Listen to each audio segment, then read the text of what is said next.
Dear students, this is S.K. Sukla. In today's class, I am going to talk about a specific characteristic of noun. Noun के एक विशेष characteristic के बारे में बात करने वाला हूँ। वो कैरेक्टरिस्टिक क्या है? तो कैरेक्टरिस्टिक ये है कि noun is a master word. Noun is a master word. Noun जो होता है एक बहुत ही इंपॉर्टेंट वर्ड होता है। आप सबको पता है कि पूरे अंग्रेजी भाषा में there are 8 types of words in English. There are 8 types of words in English. अंग्रेजी में 8 तरह के शब्द होते हैं, 8 प्रकार के शब्द होते हैं, और ये क्लासिफिकेशन हम वर्ड्स के फंक्शन के हिसाब से करते हैं, वर्ड्स के काम के हिसाब से करते हैं। यानी एक वर्ड क्या फंक्शन कर रहा है उसके हिसाब से वर्ड को एक पर्टिकुलर टाइप में हम बांट देते हैं। तो अंग्रेजी भाषा में जितने भी शब्द हैं, जितने भी लाखों शब्द होते हैं, उनको 8 कैटेगरी में हम बांटते हैं। और ये 8 कैटेगरी ऑफ वर्ड क्या है, आप लोग इनको बहुत अच्छी तरीके से जानते हैं। ये है आपके noun, pronoun, adjective, verb, adverb, preposition, conjunction and interjection. यही 8 तरह के शब्द होते हैं अंग्रेजी भाषा में। 9वां तरह का शब्द नहीं होता है। तो मैंने टॉपिक क्या लिखा है कि नाउन एक मास्टर वर्ड है। इन 8 तरह के शब्द में नाउन जो होता है एक मास्टर वर्ड होता है। मास्टर वर्ड क्यों होता है? क्योंकि नाउन का रिलेशन इन सारे वर्ड्स के साथ कहीं ना कहीं होता है। तो इसी चीज को हम लोग समझेंगे इस वीडियो क्लास में कि नाउन का रिलेशन बाकी सारे वर्ड्स के साथ किस प्रकार है, और इसी की वजह से नाउन को हम मास्टर वर्ड कहते हैं। तो हम लोग स्टार्ट करेंगे नाउन का रिलेशन प्रोनाउन के साथ और बाकी दूसरे वर्ड्स के साथ। तो सबसे पहले हम लोग देखेंगे प्रोनाउन के साथ नाउन का क्या रिलेशन है। तो यहाँ पे मैं प्रोनाउन को पहले स्पेसिफिकली यहाँ लिख के बता रहा हूँ कि प्रोनाउन से कैसे रिलेटेड है नाउन। तो प्रोनाउन जो है नाउन से डायरेक्टली रिलेटेड होता है, क्योंकि आपको पता है कि प्रोनाउन एक ऐसा वर्ड होता है जो किसी नाउन के स्थान पे आता है। तो जब नाउन के स्थान पे प्रोनाउन आता है तो प्रोनाउन जो है नाउन से डायरेक्टली रिलेटेड है। जैसे अगर मैं सेंटेंस लिखूं कि I have a laptop, it works fast. तो यहां पे इट मैंने एक प्रोनाउन के रूप में प्रोनाउन यूज किया है। तो ये इट प्रोनाउन जो है ये लैपटॉप के जगह पे आ रहा है, लैपटॉप के स्थान पे आ रहा है। यहां पे अगर मैं लिखूं the laptop works fast, the laptop works fast, तो यहां लैपटॉप के स्थान पे ये इट आ रहा है। तो आप देख रहे हैं कि नाउन जो है प्रोनाउन से डायरेक्टली रिलेटेड होता है, क्योंकि नाउन के स्थान पे ही प्रोनाउन आता है। तो नाउन प्रोनाउन का रिलेशन आप लोग इजिली समझ गए। अब देखते हैं कि नाउन का एडजेक्टिव के साथ क्या रिलेशन होता है। तो प्रोनाउन के को मिटाने के बाद यहां पे मैं एडजेक्टिव लिख रहा हूं। तो एडजेक्टिव के साथ नाउन का क्या रिलेशन होता है, तो आपको मैं बता दूं कि एडजेक्टिव एक ऐसा वर्ड होता है जो नाउन के बारे में कोई भी इंफॉर्मेशन देता है। It gives any information about a noun. अगर सेंटेंस में आपने नाउन की चर्चा कर दी है तो इस नाउन के शेप के बारे में, इसके size, colour, age, number, amount या ओरिजिन या किसी क्वालिटी के बारे में इंफॉर्मेशन देने के लिए हम एडजेक्टिव का प्रयोग करते हैं। तो आप देखिए कि क्या बगैर नाउन के एडजेक्टिव आएगा। तो इस तरीके से एडजेक्टिव भी नाउन से डायरेक्टली रिलेटेड होता है, क्योंकि एडजेक्टिव बगैर नाउन के या बगैर प्रोनाउन के एडजेक्टिव आ ही नहीं सकता है। तो नाउन का रिलेशन एडजेक्टिव के साथ भी होता है। जैसे यहाँ पे मैं एग्जांपल लिख रहा हूं, अगर मैंने नाउन लिखा कार या मैंने नाउन लिखा हाउस, तो इस कार के पहले अगर मैं लगा दूं बिग कार, या मैं लिखूं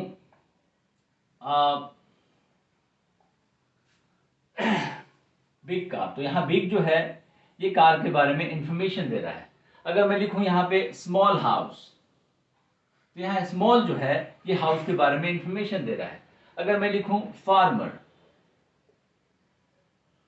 और यहाँ पे मैं लिख दूं पुअर फार्मर। तो आप देख रहे हैं कि इन एग्जाम्पल्स में यहाँ पे बिग, स्मॉल और पुअर ये एडजेक्टिव है और ये इंफॉर्मेशन दे रहे हैं नाउन के बारे में। तो अगर नाउन न हो तो क्या एडजेक्टिव का प्रयोग किया जा सकता है? तो एडजेक्टिव ही नाउन से डायरेक्टली रिलेटेड होता है। अब हम नाउन के रिलेशन को वर्ब के साथ देखेंगे कि नाउन वर्ब के साथ कैसे रिलेटेड होता है। Let's see how noun is related with the verb.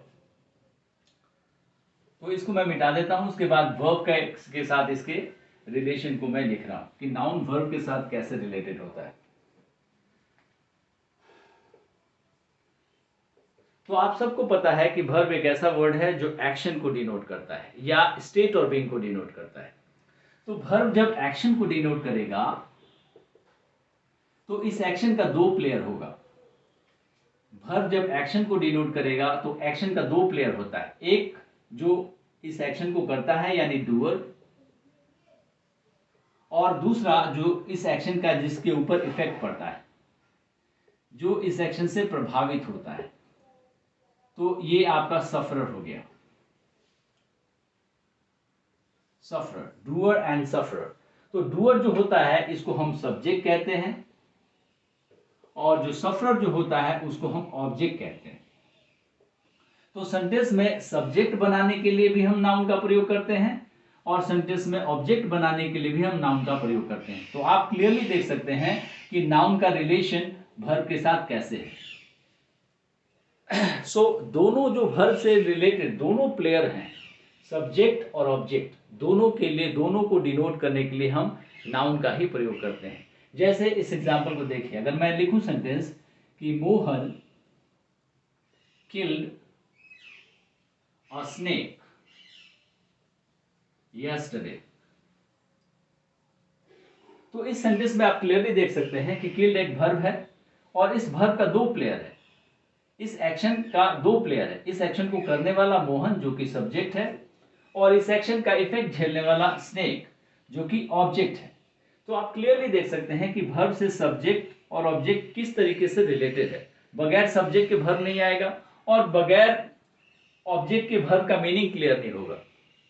तो आप देख सकते हैं कि सब्जेक्ट को भी बनाने के लिए हमने नाउन का यहाँ यूज किया है और ऑब्जेक्ट को भी बनाने का भी के लिए हमने नाउन का यूज किया है। तो noun is also related to verb in more than one ways. तो इस तरीके से हम देख सकते हैं कि किस तरीके से वर्ब से रिलेटेड नाउन होता है। हम अगला देखेंगे एडवर्ब से कैसे नाउन रिलेटेड होता है। लेट्स सी, वर्ब का हमने देख लिया, हमने प्रोनाउन का देखा, हमने एडजेक्टिव का देखा, हमने वर्ब का देखा। अब हम लोग देखेंगे कि एडवर्ब से कैसे रिलेटेड होता है नाउन।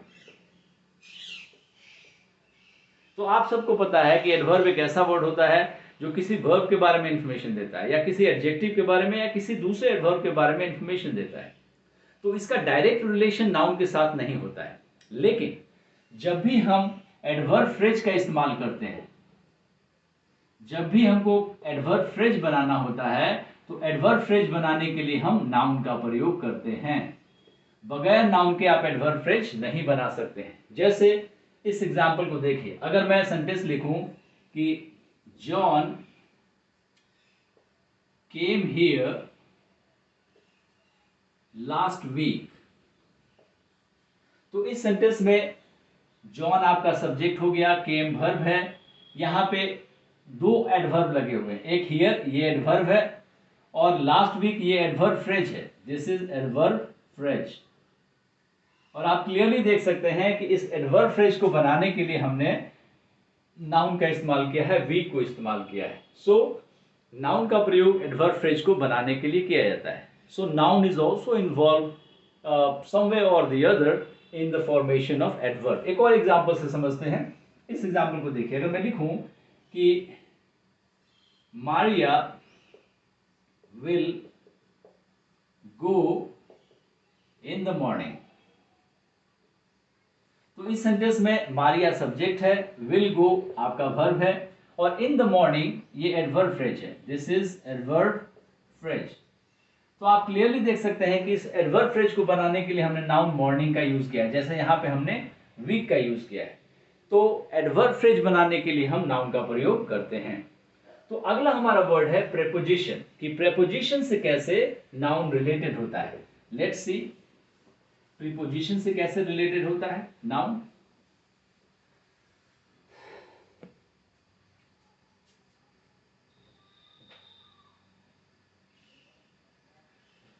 तो आप सबको पता है प्रीपोजिशन से कैसे रिलेटेड होता है नाउन, इसको जरा हम लोग देखते हैं। तो आपको मैं बता दूं कि सेंटेंस में जहां भी प्रीपोजिशन का प्रयोग किया जाता है तो प्रीपोजिशन के बाद नाउन जरूर आता है। अगर नाउन नहीं आएगा तो नाउन इक्विवेलेंट का प्रयोग किया जाएगा।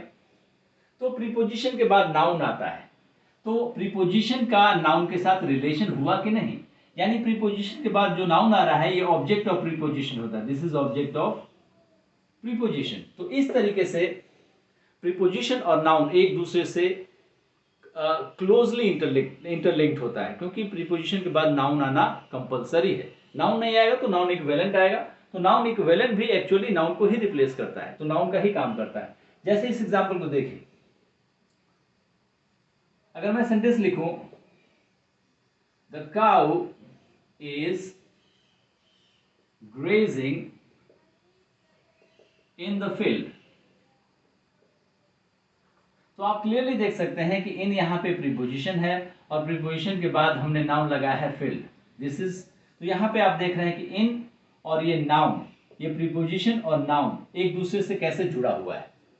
तो प्रीपोजिशन भी नाउन से कंप्लीटली इंटरलिंक्ड होता है। अगर प्रीपोजिशन सेंटेंस के शुरू में भी आता है तो उसके बाद नाउन लगेगा ही लगेगा। जैसे अगर मैं कहूं कि सेंटेंस लिखूं कि फॉर मोहन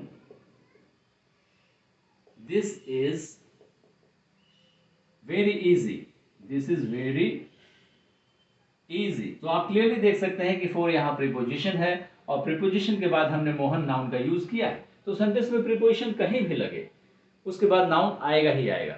कभी कभी नाउन की जगह नाउन इक्विवेलेंट भी लगता है। अब अगला वर्ड देखते हैं कंजंक्शन। कंजंक्शन से नाउन कैसे रिलेटेड है इसको जरा देख लेते हैं।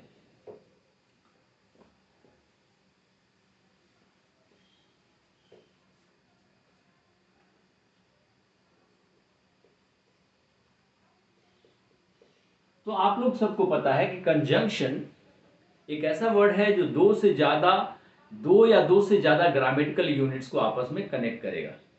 कंजंक्शन या तो दो नाउन को आपस में कनेक्ट कर सकता है या दो एडजेक्टिव को या दो से ज्यादा एडजेक्टिव को या दो वर्ब या दो से ज्यादा वर्ब को, यानी दो या दो से ज्यादा ग्रामेटिकल आइटम को कनेक्ट करने का कंजंक्शन काम करता है। तब ये नाउन से कैसे रिलेटेड है?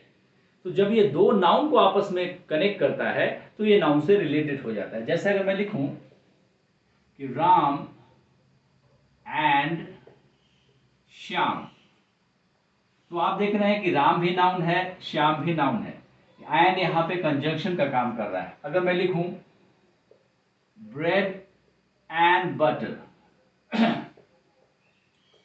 तो यहां पे ब्रेड भी नाउन है और बटर भी नाउन है, दोनों को जोड़ने का काम एंड कर रहा है। अगर मैं कहूं रानी और प्रीति, तो यहां पे रानी नाउन है, प्रीति नाउन है, दोनों को जोड़ने का काम और कर रहा है। तो जब कंजंक्शन दो नाउन को आपस में कनेक्ट करता है तो कंजंक्शन नाउन से रिलेटेड हो जाता है। तो कंजंक्शन का नाउन से भी रिलेटेड सेंटेंस में रिलेशन सेंटेंस में होता है। लास्ट हमारा है वर्ड इंटरजेक्शन। इंटरजेक्शन के रिलेशन को हम लोग क्विकली देखते हैं। तो इंटरजेक्शन जो है ये ऐसा वर्ड है, इंटरजेक्शन एक ऐसा वर्ड है जिसका नाउन से डायरेक्ट रिलेशन नहीं होता है, ठीक है, it is not directly related to noun.